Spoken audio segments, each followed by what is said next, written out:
decka, dáme si rozcvičku umeleckú a prejdeme tú hru, že hlava, ramena, kolena, palce, to poznáte zo škôlky. A začneme teda hlavou. Vašou úlohou bude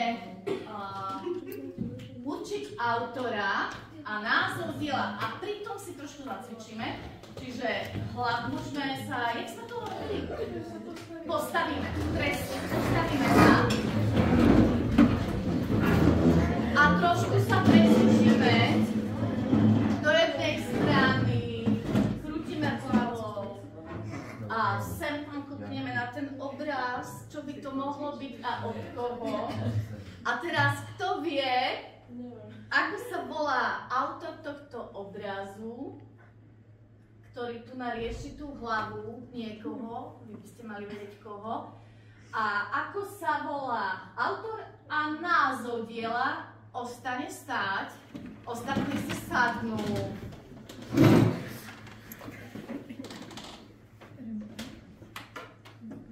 Zuzka, ako sa volá autor? Áno, správne, a názov diela? Dobre, správne.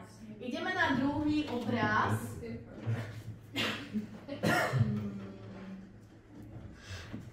Krúžime do druhej strany. Pekne sa pretiahnite.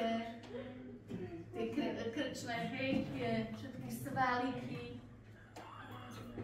Áno, uvoľnite si ten krk pekne. Celý deň sedíte za tými lavicami na tých tvrdých stoličkách, tak teraz môžete trošku postať.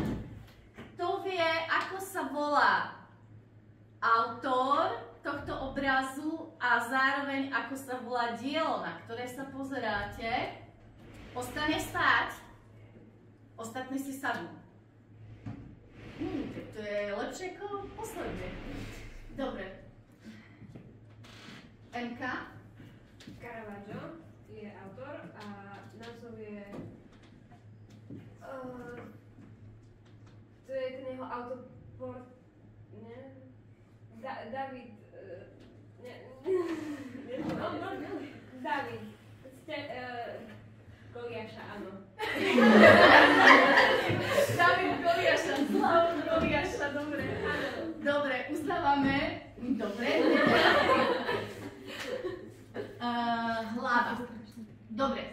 Potom tu máme tretí obraz na tému hlava. Ešte si môžete tak akože do jednej strany, do druhej strany. Je to celkom príjemná na dejinách, nie? Že aj trošku sa pohybať, nemusíte stále setkať. Tu je motív, že jedného z apoštolov ukrižovali dole hlavou. Dole hlavou. Ako sa volá autor tohto obrazu a názov tohto diela? Kto vie, môže ostať stáť. Ostatní si sadnú.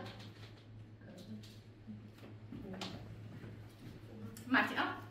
Ukrižovanie svätého Petra Caravaggio. Dobre, správne. Dúfam, že ste všetci boli čestní a svedomití a vedeli ste názov aj. Dobre, máme hlavu. Ideme na ramena. Ramena do zadnej, skúsime krútiť do zadnej strany, trošku sa rozcvičíme. A riešime ramena. Táto žena má dosť také riadne rameniska. Aj všetko ostatné má také fajné. To asi vieme, ktoré je to obdobie. Kto vie, ako sa volá autor tohto diela a názov tohto diela, ostane stať. Ste nejakí múdri deti. Maťka? Áno, zrkadlo. Dobre, správne. Ramena. Tento obraz nemáte v zošite, môžete si ho tam aj dopísať, keď chcete. Názov tohto diela nemáte asi napísaného v zošite, takže si to môžete dopísať. Čiže ramena do druhej strany. Je to autor, ktorý veľmi s obľubou rád obnažoval ramena. svojich postav obyčajne mužov? Dobre, pekne sa rozcvičíme. Kto vie, ako sa volá autor tohto obrazu a názov tohto diela? Ostane stáť.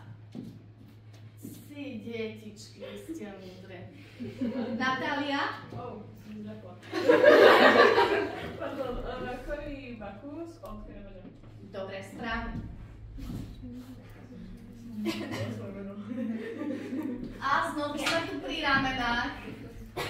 To už je veľmi ľahké, pretože máme tu jedného autora, ktorého charakteristickou črtou v tvorbe je práve tieto nahé ramená. Postav nás takto pekne vábi niekto, vy by ste mali vedieť kto, ako sa volá tento obraz a autora. Lenka. Caravaggio, Bacchus. Dobre, správne. Hlava, ramena, kolena. Kolena. To je ťažké, lebo tento názov diela ani nemáte v zošitoch, ale možno ho už viete. Je tam autor. A čo robil, hej? Vie niekto aj názov toho diela? Dobre. Kto vie, ako sa volá autor tohto obrazu? Môžete si tak ako to kolienko precvičiť jedno, zatiaľ práve do kolečka pomaličky, hej? Môžete si potočiť kolienkom. Ako sa volá autor tohto obrazu a kto vie, koho znázorňuje? Dám si takto jednoduchšiu otázku, nie ako sa volá obraz, ale koho znázorňuje to nahé kolienko, ktoré je v tej dobe také netradičné, že žena ho má nahé. To bol typický, ktorý autor bol typický tým, že celú scénu nasvetlil cez svetlo sviečky, také intimné osvetlené priestory. Maloval s obľubou. Skúsime Valentína? Áno, správne, super. Máme tam ešte nejaké kolienko. Ramena, hlave, ramena, kolena. Kolena. Kolena. Tu nám možno zraní, mne to prišlo také na kolena vhodné, pretože väčšinou autori, keď malujú obrazy, tak za stolom, stolovanie, tak vidíme obyčajne, čo sa na stole deje a postaví, ale tento autor namaloval aj to, čo sa deje pod stolom. A dosť tomu aj venoval priestor, čiže vidno tie kolena mužské. Tak skúste to druhé kolienko si trošku takto do kruhu, hej? Trošku. A kto vie, ako sa volá autor tohto obrazu a názov diela ostane stáť? Ja nehľadám autora. Vicky? Tak si sadni, keď nie, tak si sadni. Caravaggio? Áno. A to proste neviem, ale to je Názov diela. vyvolenie toho. Koho? Nie, Dáme, sadaj. Matúša. Áno, povolanie svätého Matúša. Presne tak, super. Hlava, ramena, kolena, palce. Palce ideme. Môžete si takto trošku pocvičiť. Dosť veľa robíte na počítačoch, tak si trošku pocvičite. Tak. Neviem, ako to urobila niečo. No, takže, ako sa volá autor tohto diela a ako sa dielo volá?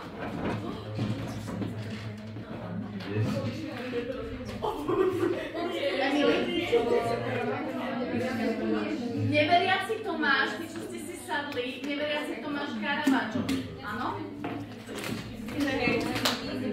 Posledný obraz, vidíme, koľko jednotiek tu bude.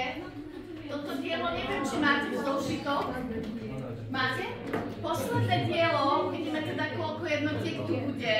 Môžete si aj tie zapestia kľudne. Tu nám vidíte, veľmi zle to vidno, lebo je to pretmavené, ja vám to trošku zväčším.